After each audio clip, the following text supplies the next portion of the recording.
What's up, guys? Want to talk a little bit about the All-Star race and this new package that was used in the All-Star race. Um, my thoughts on it. I don't normally do post-race commentary and stuff like that, and I don't really plan to. But once in a while, something interesting happens that I really want to talk about. And because of this new package they tried for the All-Star race, I figured this something worthy of talking about. Um, First, right off the bat, just so you know what I thought of the race, it had its moments, and I can understand people who looked at it and said, "Hey, this was pretty exciting." I get it, I understand, but overall, I gotta say I did not like it. Um, the last thing we need are more restrictor plate races and this pack style of racing. I hate it. I don't like Talladega and Daytona races. I think they're the most boring races on the schedule. Um, if they went away, I couldn't care less. They're not going anywhere. It's part of the sport. I can live with it. So I'm not saying let's get rid of that. It is what it is. But I think this pack racing, it creating a false sense of excitement. It works. It can work in the All-Star race because the All-Star race is a very short race. It's broken up into a lot of segments, so you get a lot of these restarts and pitting, and it's all very condensed, and the races are really short. So the actual racing isn't very long, so you can run several laps of this pack style racing where everything's wide open, and you see these guys, they can drive high, low, anywhere and never lift a foot off the gas. So in a small condensed view, I can see why people find that exciting. But if you was to try this on a regular race, 400 or 500 mile race, it would be an absolute disaster. First of all, I don't think it's that exciting. To be honest with you, I thought that the idea was that, especially in NASCAR, that these stock cars are big, they're heavy, and overpowered. And they're supposed to be a handful to drive. They're not supposed to be easy to drive. I'm not telling you that these cars are easy to drive, or the cars we saw yesterday, but for these guys, it's no challenge. You shouldn't be able to drive wide open around any of these tracks. And the fact that you can drive high, low, anywhere you want means that the car is on a rail. So I don't see what's so challenging about that for these drivers. And I thought the idea was that the cars should be difficult to drive so that more of the outcome is on really driver talent and the talent of the crew and the crew chief and making the right decisions and making the right adjustments. And that is supposed to be what decides the outcome of a race. But this is more of a game of chance now. This is what I don't like about restrictor plate races. These races at Daytona and Talladega. That so much of it is outside of the control of the driver. Basically the driver is a point and shoot decider. He just picks a lane and he goes. And then he's hoping that somebody helps him. That's another thing I hate about restrictor plate races, because you're almost completely dependent on what other people do. And if your success is in the hands of other people, if you get out of a line and nobody goes with you, you just fall to the back.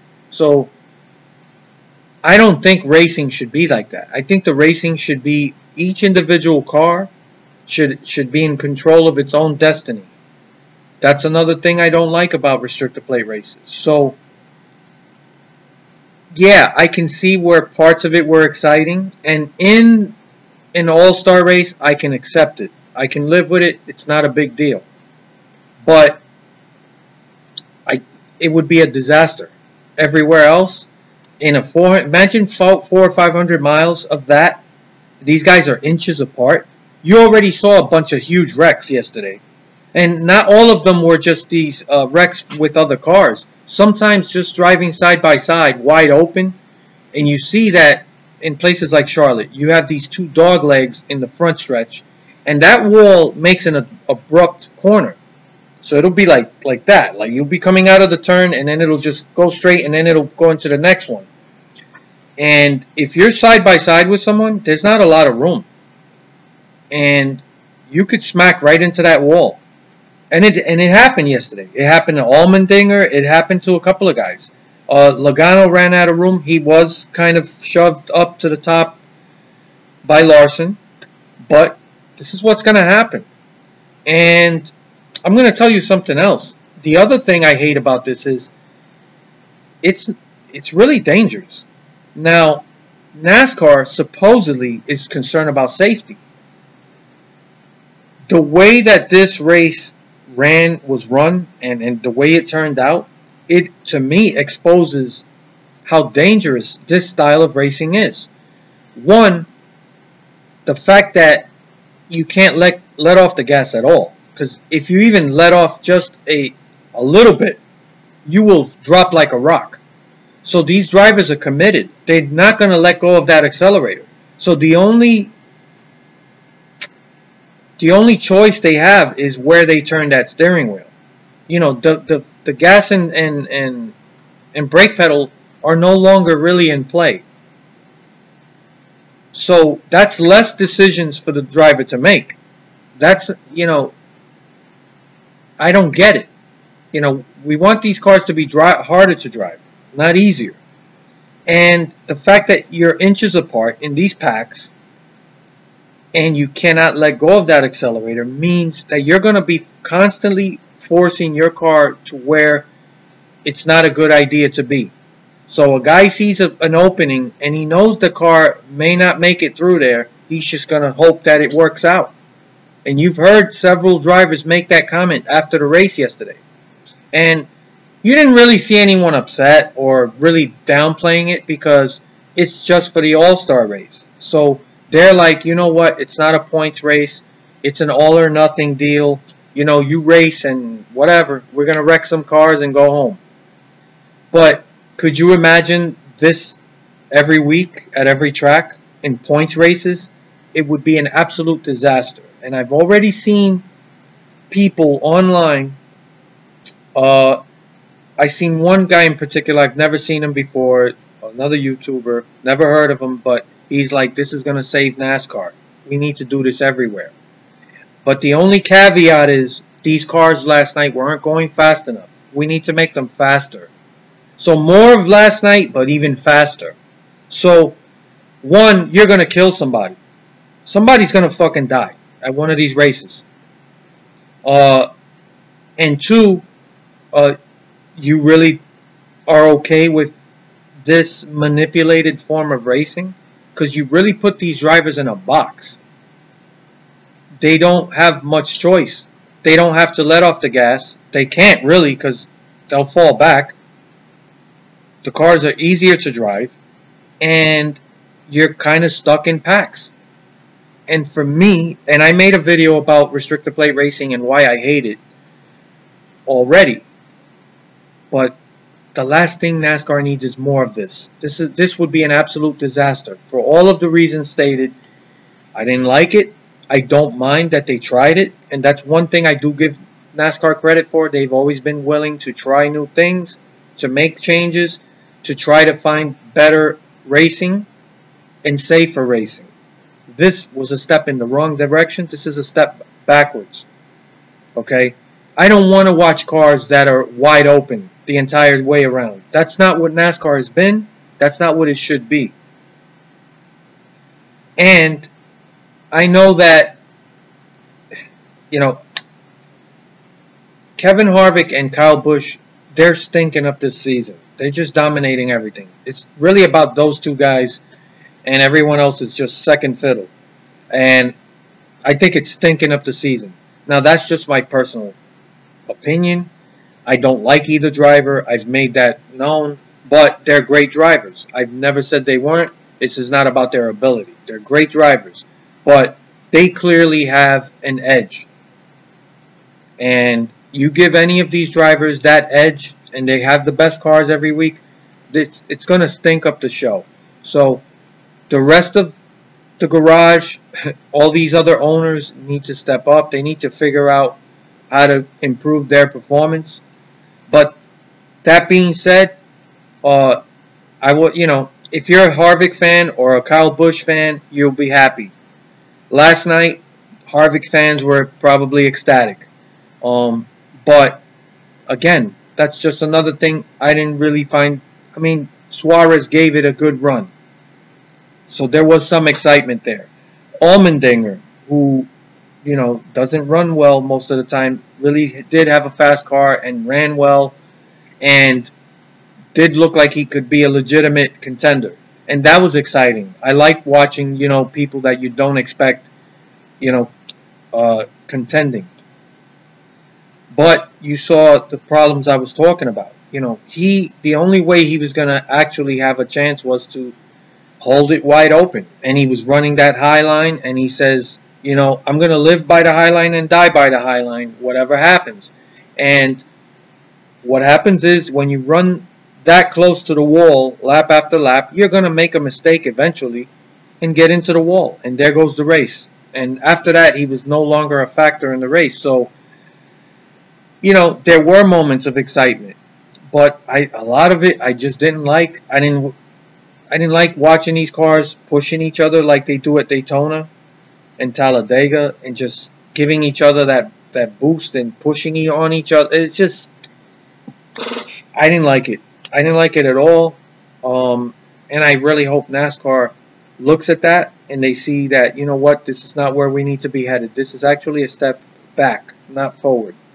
I don't want NASCAR to be like Formula One or other sports. NASCAR needs to be like NASCAR. The cars have to be big and heavy and hard to handle and overpowered. Restrictor plates are not the way to go. And I'm not really concerned with top speed. Some people were complaining these cars were slow. They need to speed them up. I can't honestly tell the difference, with the top speeds. The drivers, absolutely. I'm sure that in the car they felt like, yeah, these cars are a lot slower. But for the viewer on TV, watching it on, I don't think you could really tell. That's just me. But restrictor plates overall, I don't like. The cars should be overpowered. And, drivers it should be a handful for them to drive. That's how you separate the talent. And also, that's what brings the crew chiefs into play, and the decisions made, and the adjustments to the cars throughout a race. That's what NASCAR is about. I don't want to see cars wide open, lap after lap, just in these packs. It's fucking boring.